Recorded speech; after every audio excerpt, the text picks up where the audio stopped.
शासक मुगलों की बाप की धरती थी क्या? जबरन कब्जा कर लिया, जबरन वहाँ पर जो है मस्जिद मदरसा बंद जो है बना दिया। आपकी औकात नहीं है करने की, ना आपकी मंशा है करने की। संविधान में जो गलत कानून जो पहले कांग्रेस सरकार बनाकर गई। वक्फ बोर्ड पर इस वक्त देश में बवाल मचा हुआ है। मुसलमान सड़कों पर है।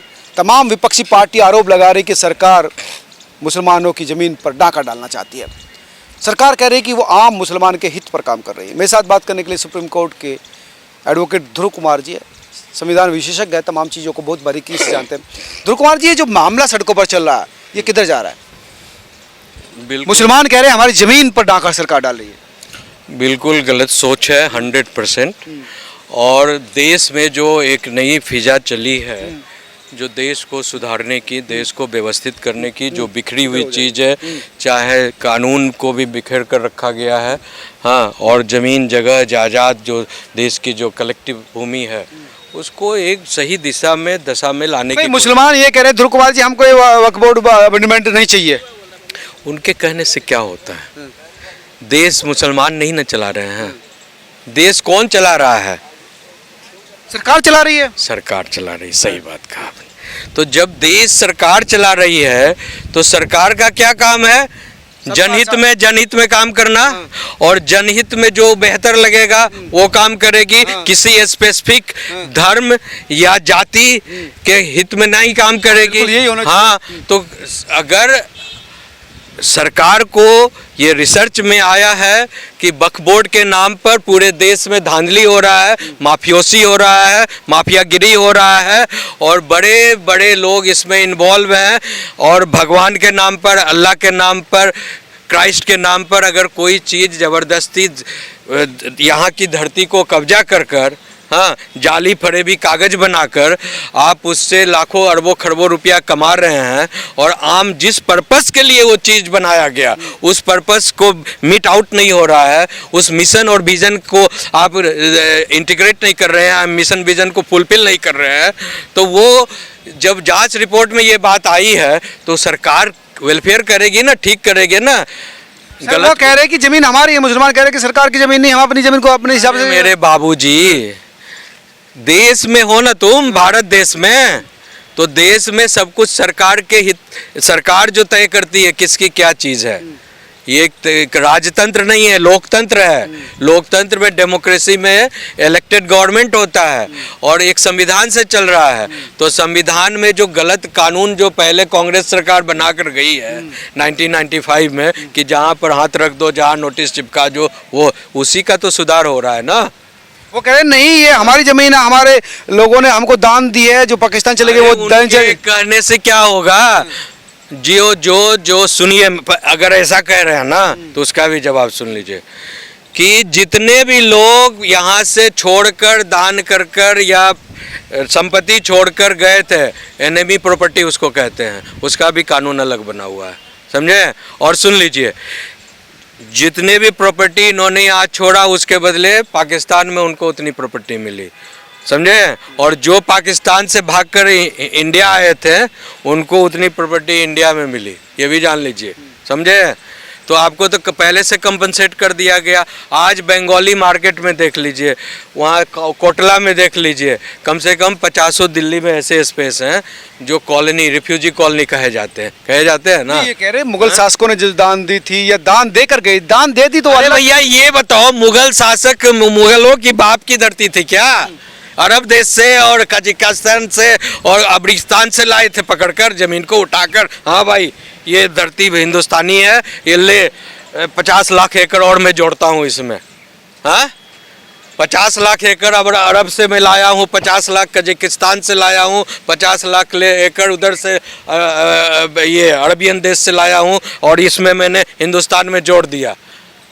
ऐसा हुआ है? नहीं ना, नहीं ऐसा तो नहीं हुआ। तो नहीं हुआ तो जहाँ की धरती, यहाँ की धरती थी, यहाँ के जबरन आपने कब्जा कर लिया, काट मार कर लूटपाट कर कब्जा कर लिया, और आपने जिसको मन हुआ लिख दिया, जिसको मन हुआ दे दिया। ऐसा नहीं होता है, ये दुराचार है और इन्होंने गलत किया, इलीगल कब्जा किया, इलीगल, तो उसको लीगलिटी मोड में लाया। वहाँ मुसलमान विरोध कर रहे हैं, हम हमारे मदरसे, हमारे वो, हम अपने हिसाब से चलाएंगे। नहीं चलेगा, तब तो क्रिश्चियनिटी का तो वही हाल है ना।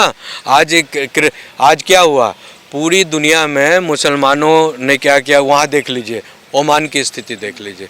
ओमान क्या था, ओमान 100% क्रिश्चियन कंट्री था। वहाँ पर जो है मुस्लिम रिफ्यूजी इन्फिल्ट्रेट कर गए, और जैसे ही इन्होंने 30-40% उन्होंने पॉपुलेशन रिफ्यूजी बनकर आए थे वहाँ ओमान में। मिडल ईस्ट में एक ही कंट्री था Christian country, Oman 100% Christian country था।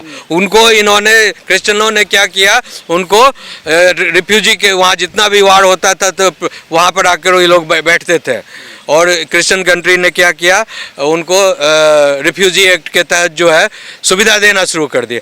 आज क्या हालत है ओमान की?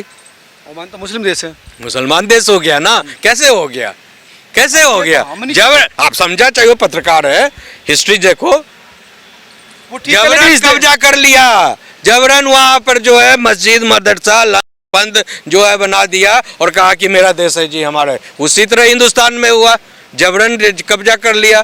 जबरन से भैया कितना दिन चलोगे? जो चीज़ व्यवस्था से आती है उसका एज बहुत बड़ा होता है, लेकिन जब आप जबरन कोई चीज को लूटपाट, जिसकी ओनरशिप मुसलमानों, अरे भैया ओनरशिप थी ना, मुस्लिम लूटपाट कर अर्जित किया हुआ चीजों की ज्यादा समय नहीं होता है। मालिकाना हक ज्यादा, जिसका मालिकाना हक था उसने दान कर दिया, अल्लाह को दे दियो, किसी का हक नहीं, तो उसमें क्यों इंटरफेयर करेंगी सरकार? सरकार करेगी, कारण क्या कि सरकार चाहती है, मुसलमानों की बेहतरी चाहती है। हमको देश को बेहतर और डेवलप्ड कंट्री बनाना है, तो हम देश में एक सेक्शन ऑफ सोसाइटी जो है मुसलमानों को मूर्ख नहीं रख सकते हैं। हम उनको भी पढ़ा लिखा कर हम आगे बढ़ाना चाहते हैं। वो कह रहे हम खुद करेंगे, मेन स्ट्रीम में लाना चाहते। आपकी औकात नहीं है करने की, ना आपकी मनसा है करने की। आप गलत गुमराह कर रहे हो मुसलमानों को। जिस विजन और मिशन, जिस दृष्टिकोण और उद्देश्य से बनाया गया था वक्फ बोर्ड को, उसको आपने गुमराह किया, उसको लूटा काटा पटा माफियाओं के हाथ में दे दिया है। और ये सारी माफियाओं की साजिश है, किस तरह की व्यवहार से जो है सरकार को डिस्टर्ब करो, समझे? इसलिए सरकार को ये लोग चलने नहीं दे रहे हैं।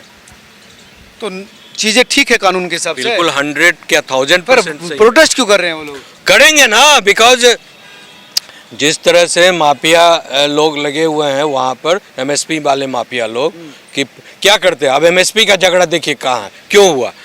यहाँ पर पंजाब में, यहाँ पर क्या करते हैं कि एमएसपी के भाव का तय हो गया जी, इतना में आपको इतना अनाज खरीदना है, समझे? बिहार, उड़ीसा, छत्तीसगढ़ से ये लोग अनाज खरीदकर सस्ते दाम पर लाते हैं, और एमएसपी में तो तय है कि इतना में खरीदना है, तो वहाँ से खरीद कर लाया, यहाँ बेच दिया कि हमने उत्पादन किया है। यही गुंडागर्दी है। वो तो ठीक है, लेकिन बीजेपी के अलावा तमाम लोग हैं, ओवैसी है, कांग्रेस है, तमाम विरोध कर रहे हैं इसके लोग। तो कांग्रेस का काम क्या है? देश को पहले भी गर्त में डुबाया और आज भी गर्त में डुबाने की काम करेंगे। इसके अलावा कांग्रेस ओवैसी कह रहा है कि हम इसको लाने नहीं देंगे। हाँ, तो ओवैसी के कहने से कुछ होने जाने नहीं है। कानून बनेगा, रिपील होगा, ये वक्फ बोर्ड एक्ट 22 जो है 22 जो है रिपील होगा, और उसके बाद नए ढंग से जो है वक्फ बोर्ड की ज़मीन पर जनहित में कार्य होगा, देश हित में काम होगा, और देश को 1947 में एक डेवलप्ड देश बनाना है, पूरी दुनिया में बेहतर देश बनाना। कानून बदल के होगा। जब तक आप कानून कायदा नहीं बदलोगे तब तक कोई चीज़ कैसे कर सकते हो? इलीगल को तो लीगल बनाना होगा ना, बेहतर बनाना होगा, इसको एक स्वरूप देना होगा, सजाना होगा, और जो लोग इसमें विक्टिम हैं उनको न्याय दिलाना होगा, और जो लोग इसमें माफियोसी हैं उनको दंड देना होगा, समझे? धन्यवाद वकील साहब। ये थे ध्रुव कुमार जी, जो कहते हैं कि माफियागिरी वक्फ बोर्ड पर काबिज है, आम मुसलमानों का हित नहीं हो रहा है। आम मुसलमानों के हित में ज़रूरी है कि सरकार जो अमेंडमेंट ला रही है, जो बदलाव ला रही है, उसको सपोर्ट करे ताकि उनकी ज़िंदगी में भी अपलिफ्टमेंट हो। आप तमाम लोग क्या सोचते हैं जरूर कमेंट करके बताना। नमस्कार। अगर आपको वीडियो अच्छा लगा हो तो शेयर भी करें ताकि आम लोगों तक, मुसलमानों तक भी ये बात पहुँचे कि सरकार चाहती क्या। चैनल अच्छा लगा हो तो सब्सक्राइब जरूर करें, मेंबर बने, लाइक। धन्यवाद।